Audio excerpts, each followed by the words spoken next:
So I've recently been reading a lot of Thomas the Tank Engine, and I've got some questions. Sorry, the theme tune is copyrighted, so I gotta do this instead. Doodaloo doot. Okay, so first off, the trains have faces. We all know that all the engines have faces, all the carriages have faces, all the trucks have faces. But that's not true. Some of the tar wagons don't have faces, and yet some other times they do. The trains seem to lose their faces when they die, as we can see here. And shown in the original Thomas and the Magic Railroad film, the character of Lady gets a face when she goes to the island of Sodor and becomes alive. So the way I take it is when something's alive, it has a face, and when it's not, it doesn't have a face. But then in one of the episodes, a train called the City of Truro visits, which is kind of the closest thing Thomas gets to a celebrity cameo, as the City of Truro is believed to be the first train that ever went 100 miles an hour. And it talks to the other engines and tells them stories, but it doesn't have a face. I had the toy of this train and I always thought it was broken because it was missing its face. But no, if you look at the actual show, then you can see clearly that the City of Truro engine just doesn't have a face, and yet is alive. And maybe you could argue that that's because this is a real train, so they wanted to make it look as realistic as possible. But the Flying Scotsman, another real train, which is officially recognised as being the first train to go over 100 miles an hour, has a face. It has a face in the books, it has a face in the show, the toy has a face. It's just so inconsistent with what has a face, what's alive, what isn't. I can't. I just don't get it. Do do do do do do do. Do do do do do. Do do do do do. Okay, so the trains have faces. That's weird enough already. And the faces only move when you're not looking at them, like the weeping angels from Doctor Who. But do you know that the trains have blood? Well, of course they do. How else would they blush? Look at Percy's face right here. His face has gone red due to the blood under his skin. Or what about the episode where James gets stung by a bee and his nose goes bright red? That means that James is having an immune response right here. That means that he doesn't just have red blood cells, he also has white blood cells. Can trains get diseases? Well, I guess so, because there's an episode where Henry gets a cold and is just pretty ill in general due to having weird cold. We'll get into all that later. But my main point here is that they have blood, which is just so weird to me, and it means that they can bleed. Do you bleed? So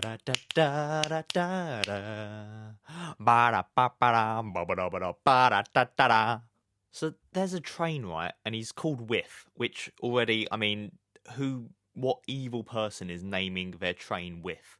But Whiff, well, do you notice anything weird about Whiff? Anything a bit peculiar for a train to have? I'll help you out. He has glasses. What? So this train has bad eyesight, but then what are we supposed to believe? That it was created with bad eyesight to then give it the glasses, which wouldn't make any sense?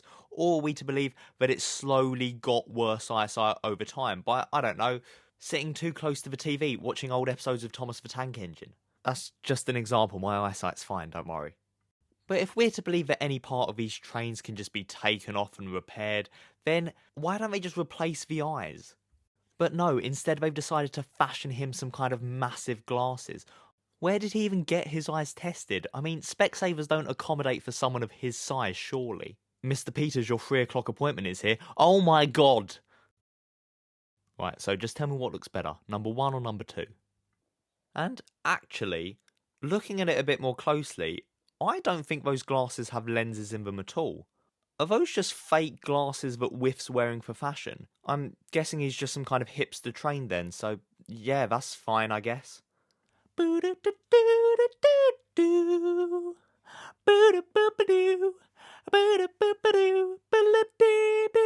Mountain Engines is a story that Reverend Audrey wrote, but it was never adapted to TV. And you know what? I think I can tell why. It's because the trains have faces on both sides of their body. I had the toys of these engines when I was little, and they really used to freak me out. And when you compare them with some other trains that I used to own, these ones are in pretty good condition, and that's mainly because I wouldn't go anywhere near them.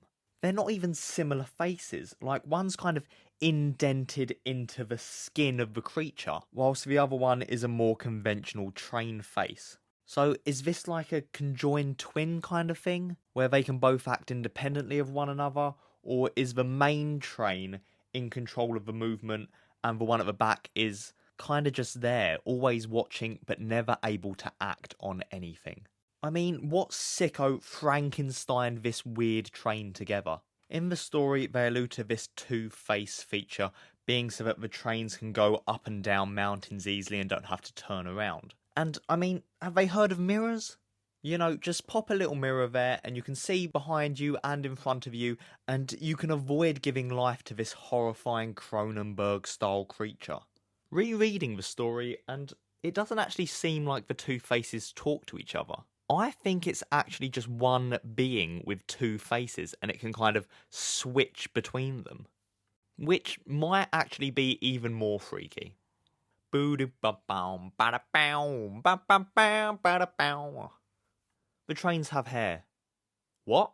Oh yeah, the trains have hair. So there's this train called Bew and it has a mustache. It just has a big old mustache growing out of its face. And then, of course, there's the character Daisy, who has the big, hairy eyelashes. And, hold on, actually, they all have eyebrows. I mean, sure, they're painted on, but they are still eyebrows. And eyebrows are just hair.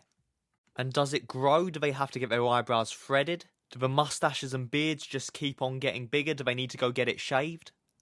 Oh, well, clearly, actually, they do. Alright, fine, that's settled. Next question.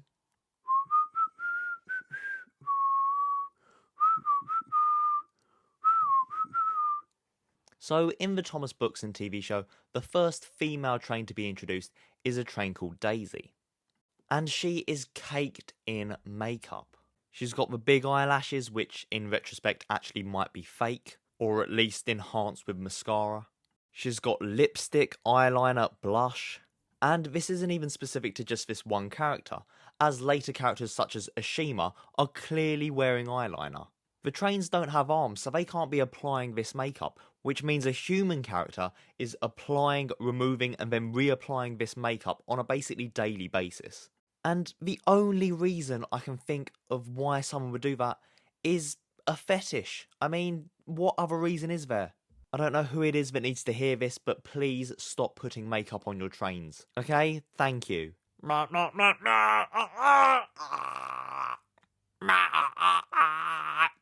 So, ethnicities. In some of the later series, Thomas starts travelling abroad and meeting trains from other countries.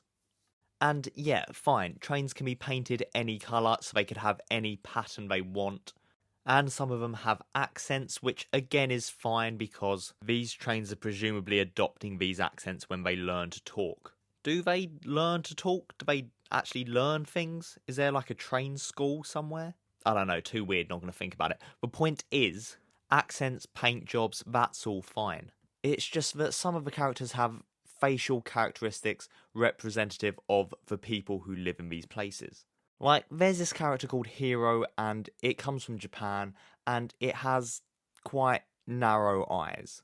Look, I didn't design the character, don't ever go at me. And sure, I get why they did it. I mean, Thomas has a big market in Japan, and they likely designed the character to be more representative of Japanese people. But my problem is, how does a train have an ethnicity? Unless, of course, the face and the facial features are in fact designed by the person who creates the train. So yeah, if it had a Japanese creator, it's likely going to be designed to look Japanese. But that either means that the trains aren't actually alive and there's some kind of artificial intelligence, or it means that this universe has much looser laws in regards to what can be done with genetics. I guess abortion laws and stem cells and cloning aren't really a big issue in the Thomas universe. They're kind of just cool with it, you know? Which, with the author Reverend Audrey being a devout Christian, it does make you wonder.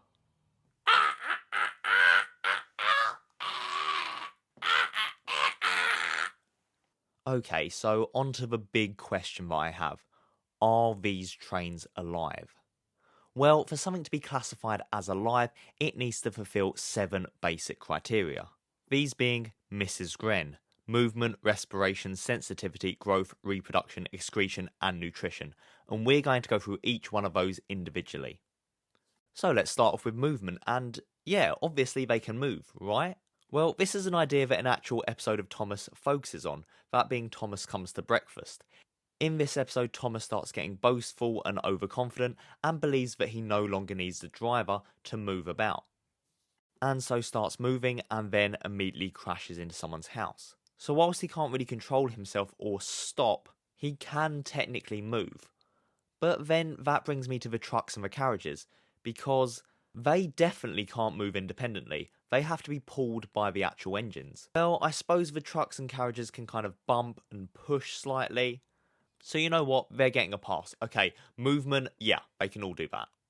So the next one is respiration, which is just a fancy term for taking in oxygen, usually done through breathing, and I find it hard to believe that these guys have lungs. But they definitely do have red blood cells, as we saw earlier, and the sole purpose of red blood cells is to move oxygen around the body, so they must be getting oxygen from somewhere. And I believe that they get oxygen the same way that insects get oxygen, whereby they have small holes in them that allow oxygen and carbon dioxide to kind of just flow in and out of the creature. But then again, Henry did sneeze at that time, so maybe they do have lungs, I don't know. So, sensitivity, this one's an easy one. They can definitely sense their surroundings, they have eyes, they can smell. One of the trucks even knew that it was being torn apart, so it definitely has a nervous system. They can hear despite the fact they don't have ears, but I don't actually know if any of them can taste. If there's anywhere where any of them actually eat something, then please let me know in the comments below, but I don't think there is. But yeah, overall, they can definitely sense their surroundings, so that one gets a tick. Okay, so growth. This is a tricky one. The engines don't really grow and get bigger. They don't seem to age either, as there's a character called Duke who just sleeps for about 100 years and looks pretty much the same. But wait, there's the hair, isn't there? And I'm guessing that that grows. So if the mustaches, the eyebrows, the eyelashes all grow, then yeah, I'm giving this a pass. Okay, reproduction. Definitely not. Trains don't have sex, they don't reproduce. They're built. But then why give them genders at all?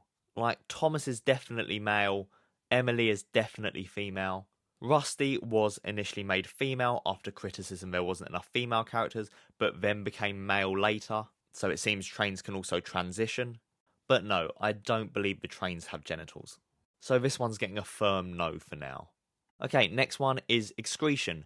And yeah, they produce smoke, there's steam, there's coal embers. If you dig through all that coal in their bunker, there's probably going to be some little poos in there. Yeah, they definitely excrete. And finally, nutrition, which basically means eating. And yeah, they drink water, they eat coal, that's all fine. So yeah, it seems like at the end of this, reproduction is really the thing that's getting in the way of the Thomas characters being alive. Which makes me think that they are in fact just artificial intelligence. Or, some spicy stuff is happening behind the shed doors at night which isn't shown on camera. So yeah, that's my answer to that one. The trains are artificial intelligence unless I see some evidence of them reproducing. In fact, let me just Google it and oh dear God, that is... Nah, not for me. Not for me. I'm out. I'm done. Goodbye. Comment, subscribe, I don't know, just whatever. End the video already, please. That's not right.